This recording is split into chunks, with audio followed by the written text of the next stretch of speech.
Assalamualaikum warahmatullahi wabarakatuh. Perkenalkan, nama saya Wahyu Trihandayani. Mohon izin untuk menjawab pertanyaan video 2. Langsung saja ke pertanyaan yang pertama. Apa yang sahabat pahami tentang dasar hukum dalam menerapkan metode Bimba? Nah, dasar hukum dalam menerapkan metode Bimba ini ada dua. Yang pertama adalah hak anak dan yang kedua adalah teori belajar dalam psikologi pendidikan. Langsung saja ke yang pertama, hak anak. Berdasarkan konvensi PBB tentang hak-hak anak, ini terdapat 10 hak anak, di mana salah satunya sejalan dengan Bimba AIUEO, yaitu hak untuk bermain dan hak untuk mendapatkan pendidikan. Kemudian dalam Undang-Undang Republik Indonesia Nomor 23 Tahun 2002 tentang Perlindungan Anak, ini juga sejalan dengan 7 nilai dasar Bimba AIUEO, yaitu pada ayat kedua dan ayat yang kelima. Kenapa hak anak ini menjadi dasar hukum dalam penerapan metode Bimba? Karena anak itu sendiri terlahir dengan fitrah sebagai seorang pembelajar. Untuk menjadi seorang pembelajar, maka anak harus ditumbuhkan minat belajarnya. Dengan cara apa? Tentunya dengan membimbing anak tersebut dengan cara yang menyenangkan. Kemudian yang kedua yaitu teori belajar dalam psikologi pendidikan. Nah, di sini diadopsi dari teori behavioristik yang digagas oleh Edward Lee Thorndike, di mana ada 3 hukum belajar.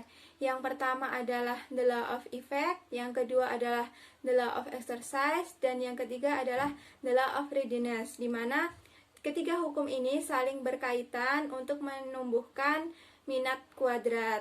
Langsung saja ke hukum yang pertama, yaitu the law of effect atau hukum sebab akibat. Nah, maksudnya adalah di sini ketika kita melakukan suatu kegiatan yang menyenangkan, maka akibatnya kegiatan tersebut akan diulang. Begitu juga ketika kita membimbing anak dalam kegiatan bermain sambil belajar dengan kegiatan yang menyenangkan, maka anak dengan sendirinya akan mengulang kegiatan tersebut.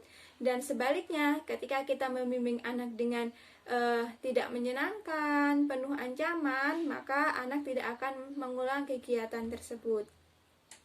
Kemudian yang kedua, the law of exercise atau hukum latihan, di mana di sini dimaksudkan adalah ketika suatu kegiatan ini diulang secara terus-menerus, maka dampaknya akan menjadi mampu. Jadi ketika anak ini tadi sudah merasa senang mengulang kegiatan bermain sambil belajar ini secara terus-menerus, maka anak akan menjadi mampu. Kemudian yang ketiga yaitu hukum readiness, the law of readiness atau hukum kesiapan. Di sini dimaksudkan ketika anak sudah menjadi mampu terus diulang, maka dampaknya anak akan menjadi terampil dengan materi yang sudah diberikan ketika kegiatan bermain sambil belajar itu sendiri. Selanjutnya kita lanjut ke pertanyaan yang kedua. Apa yang dimaksud bermain sambil belajar? Nah, bermain sambil belajar itu merupakan suatu kegiatan yang sepenuhnya bermain. Bermain yang seperti apa? Kegiatan bermain di Bimba AIUEO ini dilakukan dengan permainan konstruktif atau bertahap dan edukatif atau ada kurikulumnya.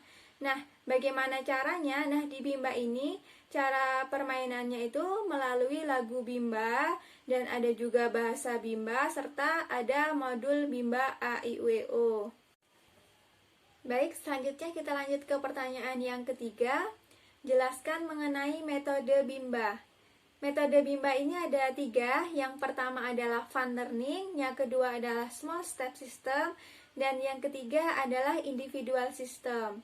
Kita mulai dari yang pertama, fun learning, yaitu merupakan proses belajar yang dilakukan dengan sepenuhnya menyenangkan bagi anak.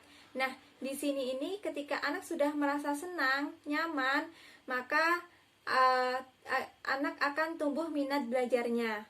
Kemudian yang kedua yaitu small step system, merupakan proses belajar yang dilakukan secara bertahap sesuai dengan kemauan dan kemampuan anak. Kemudian yang ketiga, individual system, di mana proses belajar di sini subjeknya adalah anak.